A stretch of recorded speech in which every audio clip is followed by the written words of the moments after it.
Tavake, the blind navigator of Tikopia, Solomon Islands, 20th century Z.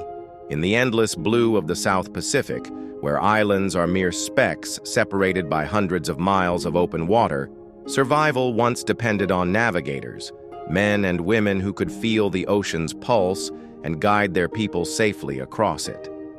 Among them was Tavake, a Polynesian navigator from Tikopia, a tiny island in the Solomon Islands. What made him extraordinary wasn't just his mastery of the sea. It was that he sailed it blind.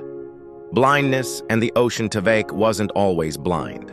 Some say it came gradually, a slow loss of sight from cataracts or age. But by the time he was an old man, he could no longer see the stars that had guided him for decades. And yet he kept sailing. How? By relying on a deeper sense, a felt memory of the sea. The body as compass Tavake's skin became his sextant.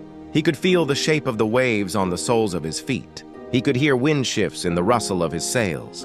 The pressure in his joints warned of oncoming storms. He said certain swells spoke to him, as if islands had voices. He didn't just sail the ocean, he communed with it. Oral traditions and memory. Like many Pacific navigators, Tavake used oral maps called puka puka, memorizing entire voyages through chants and stories. He could recall the distance between islands by the number of nights at sea, the stars that would rise in sequence on each leg of a journey, which birds circled which reefs at dawn, and the names of invisible islands, ones sensed but rarely seen even without sight. He never lost direction. Because to Tavake, navigation wasn't about seeing, it was about remembering, legacy, and reverence. In his final years, Tavake was revered across Tikopia and nearby islands. He trained younger navigators not by showing, but by describing. He would take students out in a canoe, close their eyes, and whisper, "Now feel it. Where is the current coming from? Where is the island hiding beneath the wind?"